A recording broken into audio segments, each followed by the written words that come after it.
I hope you all are good, and I am Rina, and today let's start our class. And today our topic is area related to circle.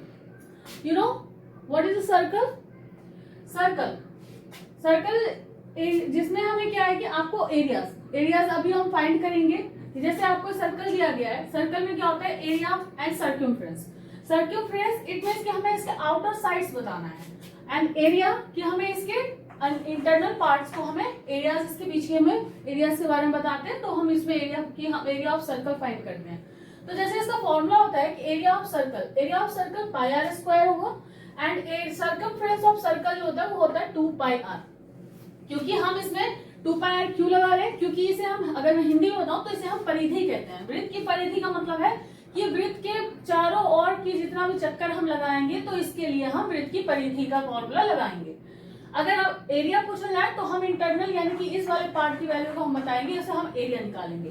अब इसके अंदर क्या होता है, radius जैसे कि हमने इसे सेंटर कहते हैं। सेंटर से अगर हमारे सर्कल के कोई भी रिमेनिंग पार्ट पर किसी पर टच करता है तो ये हमारा रेडियस कहलाता है। रेडियस जो होता है वो हमारा डायमीटर का हाफ होता है। अगर आपको क्वेश्चन में अगर डायमीटर दिया जाए तो हमेशा आपको उसको हाफ करना चाहिए ताकि वो रेडियस की वैल्यू बन जाए। तो जैसे कि हमारा आज का क्वेश्चन है कि find the area of circle whose circumference is 44। जैसे कि हमारे पास क्वेश्चन है कि एरिया ऑफ सर्कल फाइंड करना है जिसमें सर्कमफ्रेंस जो है हमें 44 सेंटीमीटर दिया गया। तो मैंने आपको पहले भी बताया था कि जो चीज हमें गिवन है हमें पहले उसको लिखना चाहिए। तो सॉल्यूशन हम स्टार्ट करते हैं। तो हमें गिवन क्या है, circumference of circle is equal to कितना दिया गया है, 44 सेंटीमीटर।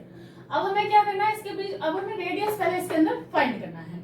रेडियस फाइंड होगा क्योंकि हमें रेडियस गिवन नहीं है, रेडियस फाइंड होगा एंड देन उसके बाद हम एरिया ऑफ सर्कल इसमें लगाएंगे। तो सर्कमफ्रेंस ऑफ सर्कल क्या होता है, एक बार और आपको फॉर्मूला लिखना चाहिए। सर्कमफ्रेंस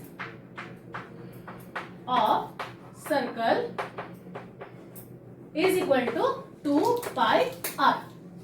और एक चीज मैं आपको बताऊंगी, जैसे ये पाई दिया हुआ है, पाई जिसमें आपको यहाँ पर बॉक्स में दिया भी जाता है स्पेशली कि पाई जहां होगा वहां वैल्यू आपको 22/7 है रखना है। अगर आपको कभी ऐसा होता है इसकी वैल्यू 3.14 भी होती है, तो अगर स्पेशली आपको दिया गया है तो आप वैल्यूज रखो 3.14, अदरवाइज आप इसमें 22/7 ऑल्टर करके लेके चलोगे।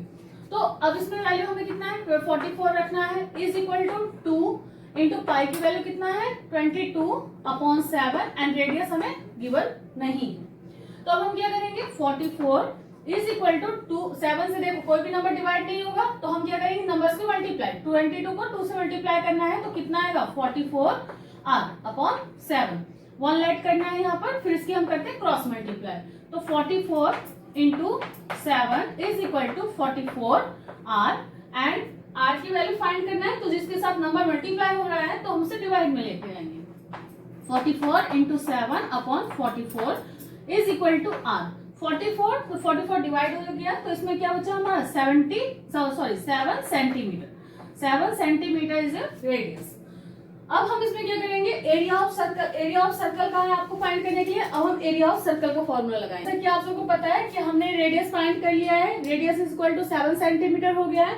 अब आप देख रहे हैं कि यहाँ पर क्या लिखा है, एरिया ऑफ सर्कल, या हमें क्या करना था, फाइंड करना था। तो मैंने आपको पहले यहाँ पर फॉर्मूलाज बता रखा है कि एरिया ऑफ सर्कल जहां होगा तो हमें पाई आर स्क्वायर फॉर्मूला रखना है, एंड सर्कमफ्रेंस ऑफ सर्कल कहा जाए तो 2 पाई आर रखना है।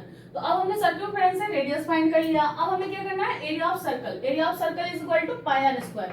पाई की वैल्यू हमें कितना रखना है 22/7, and radius is equal to कितना है 7 आर स्क्वायर। तो इसका मतलब 7 को हमें 2 टाइम्स लिखना है। 7 से 7 को डिवाइड कर देंगे, अब इसमें करना है मल्टीप्लाई, 22 एंड 7 को मल्टीप्लाई करो तो 22 इंटू 7 तो कितना आ जाएगा 154।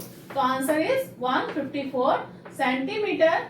सिर्फ यहाँ पर नहीं छोड़ना है, ये ध्यान रखना है जब भी हम एरिया निकालते हैं तो हमेशा इसके ऊपर स्क्वायर जरूर लिखना चाहिए answer.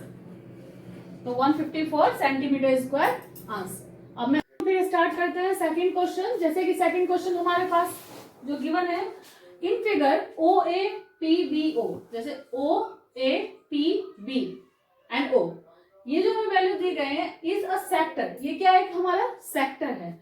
End of a circle of radius 10.5 centimetre, और इसकी जो रेडियस है, रेडियस हमें कितना गिवन है इसमें 10.5 सेंटीमीटर, ठीक है, यहाँ पर इसकी रेडियस हमें 10.5 सेंटीमीटर। अब उसके find the perimeter of the sector, हमें इसका क्या निकालना है, पेरीमीटर। तो आपको मैं बता दूं कि जैसे कि हमारी हम पढ़ रहे related area related to circle, तो ये भी सर्कल का ही एक पार्ट होता है। जैसे क्या होता है कि हमारा इस तरह से एक सर्कल है, इसका जो हमारा छोटा वाला हिस्सा होता है ये हमारा माइनर आर्क यानी कि छोटा पार्ट, और ये जो होता है ये हमारा बड़ा वाला जो हिस्सा होता है ये बड़ा वाला साइड, तो इसे कहते हैं मेजर आर्क, ठीक है। तो अब हमारे माइनर जो दिया गया है जैसे लेंथ ऑफ आर्क भी कहते हैं, तो लेंथ ऑफ आर्क या फिर आप पेरीमीटर के नाम से भी आया तो हम पेरीमीटर भी इसे कहेंगे। तो हम इसमें find the perimeter of sector का है, तो हम फॉर्मूला इसके लिए लगाएंगे पेरीमीटर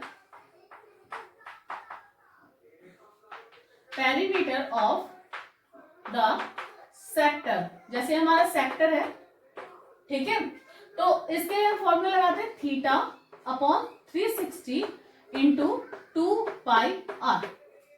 ओके, जैसे आपका पेरीमीटर आ जाए या फिर आपसे लेंथ ऑफ आर्क पूछा जाए तो आपको क्या लगाना है, इसका फॉर्मूला थीटा अपॉन 360, ये 60 डिग्री 360 डिग्री इंटू 2πr, ये फॉर्मूला होता है। अब इसमें वैल्यू रखना है इज इक्वल टू, जैसे हमें इसमें गिवन क्या है radius is equal to 10.5 centimetre.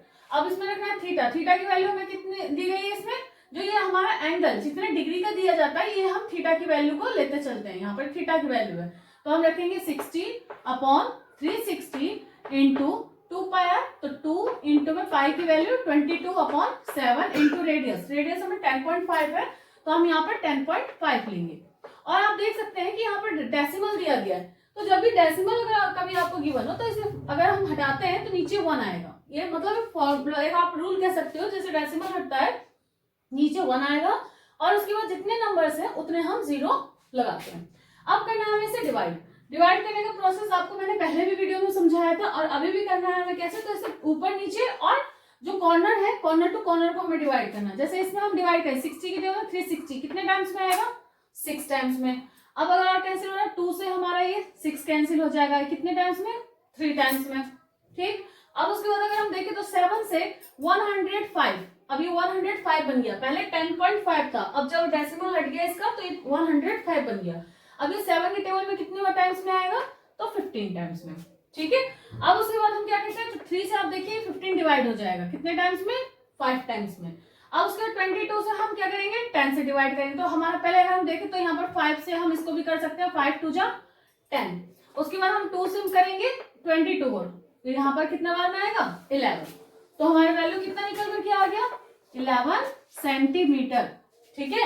अब कहोगे आप इस पे स्क्वायर लगा दें, तो हम ध्यान रखना बेटा कि हम जब भी अगर पेरीमीटर फाइंड करते हैं तो हम सिर्फ सेंटीमीटर लिखेंगे, अगर हम एरिया फाइंड करते हैं तो हम यहाँ पर स्क्वायर लगाते हैं, ठीक है, ये सेंटीमीटर के ऊपर स्क्वायर, तो हमारा ये आंसर हो गया।